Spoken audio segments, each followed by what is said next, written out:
霍英東36歲嘅孫子霍啟仁喺2024年向交往咗5年嘅泰國女友 Nam Phong 求婚成功，而呢門豪門婚事會喺幾時舉辦唔知。霍震霆曾經受訪表示會喺2025年初完成，如今都已經2025年中啦，似乎亦冇聲響，唔知呢門婚事係已經低調舉辦咗，定係喺計劃當中。不過霍啟仁嘅未婚妻 Nam Phong 早前慶祝生日嘅時候，已經被有人稱為霍太，對方仲表示呢個係 Nam Phong 最後一個單身派對，說明婚事照計劃進行中。如今又有 Nam Phong 着白色類似婚紗嘅相被曝光，據悉兩人已經舉辦咗訂婚宴。從被曝光嘅相片嚟睇， Nam Phong 打扮仲係頗為正式，佢一身白色嘅裝扮，上半身係白色嘅緊身衣，下半身係白色類似婚紗嘅蓬鬆裙，腰間仲有白色嘅腰帶，胸口仲掛咗一串珍珠項鏈，上面嘅珍珠好大一顆，顯得莊重又貴氣。相中 Nam Phong 手上攞咗一杯果汁，另一隻手提住裙，手上仲找住一大碟嘅紅包，成個人興高采烈嘅，綻放出燦爛嘅笑容。從 Nam Phong 所在嘅地點嚟睇，屋內擺滿咗酒水同食物，一邊係酒水果汁，一邊係各式糕點，呢個宴會更似係自助式嘅。而所處嘅地點應該亦唔係公開場合，唔係大宅中就係私人場合。屋內部設計得古香古色，非常有格調，窗外綠鬱蔥蔥，一睇就唔係尋常嘅大宅，好大可能係霍家嘅某個大宅。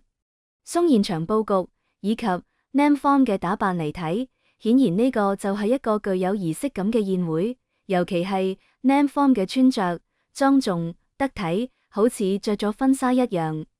咁樣睇，話係婚禮又唔夠隆重，而訂婚宴亦就差唔多。有儀式感，但係唔需要太過隆重，而且訂婚宴亦唔需要咁大嘅排場，唔需要咁多人參加，自家人或者係閨蜜參與就差唔多啦。霍啟仁結婚對於霍家嚟講係大事，呢個係繼霍啟剛同郭晶晶喺2012年結婚之後，當下霍家最大嘅喜事啦。重點係呢件事已經昭告天下啦。霍啟仁喺2024年向Nam Phong 求婚成功之後，就喺社交平台上公開咗呢件事。之後媒體廣泛報道，霍震霆仲成為受訪對象，對於細仔即將結婚一事笑唔攏嘴，仲自曝婚禮喺2025年進行，對未來嘅兒媳婦亦係讚不絕口。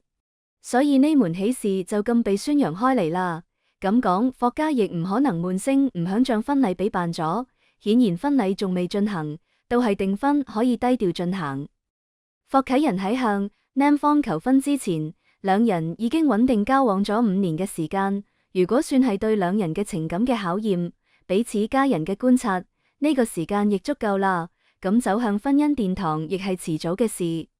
Nam Phong 嘅家族亦唔差，佢係泰國人，並非泰國當地嘅尋常百姓。家族喺泰國頗有名氣，經營嘅係建築業，所以佢亦稱得上係大小姐，同霍啟仁門當戶對。如今喺香港名媛社交去，亦係如魚得水，同唔少香港本土名媛私交甚篤。Nam Phong 大學嘅時候就讀嘅係設計專業，畢業於美國3大設計學院之一。畢業後曾經就職知名設計公司，工作咗1年就轉咗去香港設計公司做設計師，繼而認識咗霍啟仁。如今 Nam Phong 係咪仲喺設計公司工作唔得而知，相對而言，佢仲算係低調嘅。社交平台以私密處理，好多時嘅行蹤都係被有人曝光，包括今次嘅訂婚宴。以 Nam Phong 嘅條件，霍家嘅條件，佢工作與否都唔係重要嘅。當下 Nam Phong 應該係緊鑼密鼓咁籌辦婚禮啦，拭目以待。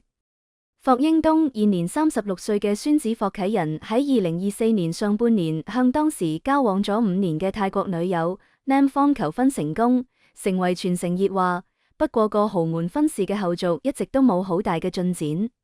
霍啟仁嘅父親霍震霆曾經喺受訪嘅時候表示婚事會喺2025年初完成，但係具體嘅時間就冇透露。而以現狀嚟睇，霍啟仁同未婚妻應該正緊鑼密鼓咁籌備婚事，並且確定喺2025年內完婚。喺兩人正式結婚之前，迎來咗 Nam Phong 嘅生日。霍啟仁為未婚妻大事慶祝咗一番，邀請咗兩人嘅名媛好友一齊嚟參加。呢個係 Namfon 婚前嘅最後一個生日，睇落舉辦得好特別。送兩人嘅名媛好友晒出嘅慶生相嚟睇，喺 Namfon 嘅生日派對上共有6個大小唔同嘅蛋糕，其中4個小蛋糕，一個瑞士卷，仲有一個較大嘅拿破崙蛋糕。呢個拿破崙蛋糕最特別，造型係一個字母 N 同字母 F 嘅組合，顯然呢個造型係有用意嘅。蛋糕前面有一塊朱古力牌，上面寫咗 Happy Birthday Namfon， 特別將 Namfon 呢個名拆成 Nam 再加上 Fok， 意思係 Namfon 亦可以被稱為係霍太，隨霍啟仁姓霍啦。延伸嚟講就係兩人好事近，婚禮即將舉辦啦，所以 Namfon 要冠以夫姓。而除咗6個蛋糕之外，相中最搶鏡嘅莫過於霍啟仁同 Namfon 嘅親密合照。只見着住黑色 T 恤嘅霍啟仁環抱住 Namfon 着住白色嘅背心，對住一台嘅蛋糕，笑得極為燦爛。兩人嘅嗰種幸福感係自然而然咁流露出嚟嘅，顯得極為甜蜜。而送兩人所在嘅地方嚟睇，應該係喺一個私人會所，環境清幽，充滿住藝術嘅氣氛，仲幾適合呢場迷你生日會嘅。仲值得一提嘅係，霍啟仁同 Namfon 嘅好友留言祝 Namfon 生日快樂，仲特別表示呢個係 Namfon 最後一個單身生日，希望佢可以保持快樂。Namfon 嘅最後一個單身生日，即係話霍啟仁嘅婚事已經好近啦，就如霍震霆所講，會喺2025年完成，所以霍啟仁已經通知咗親友，大家都有共識，兩人會喺2025年結婚，只係具體時間仍然保密。霍啟仁要結婚，理應係唔可能低調進行嘅，畢竟呢門婚事唔單止係佢個人嘅婚事咁簡單，呢個係霍英東家族嘅婚事。何況霍啟仁係長房長子嘅後代，以霍震霆如今喺社會上嘅威望，喺社交圈嘅臉面，若係婚事辦得小家子氣，面子亦掛唔住呢件事。開咗，如果真係低調行事，求婚嘅時候亦冇必要宣揚，一切秘密進行就完事啦。霍啟仁係霍震霆最細嘅仔，現年36歲嘅佢早就到咗適婚嘅年紀，多年來佢一直秉持低調嘅作風，直到呢2年先稍微露臉，出席一啲公眾活動。霍啟仁同未婚妻 Namfon 相識超過5年，稱得上係感情穩定。事實上喺霍啟仁求婚之前，兩人嘅戀人關係早就被確定，已經唔係一次被媒體拍到兩人拍拖，只係佢一直冇正式官宣，直到求婚成功。霍啟仁嘅未婚妻 Namfon 係泰國人，亦算係泰國當地嘅千金小姐。學嘅係設計，畢業後喺香港就職，所以認識咗霍啟仁。而霍家對 Namfon 相當滿意，尤其係霍震霆之前談及未來兒媳婦，就係一副眉飛色舞嘅姿態。而朱玲玲仲參與並且見證咗霍啟仁嘅求婚過程，所以呢門婚事得到咗全家嘅認可。如今就等緊正式註冊結婚啦。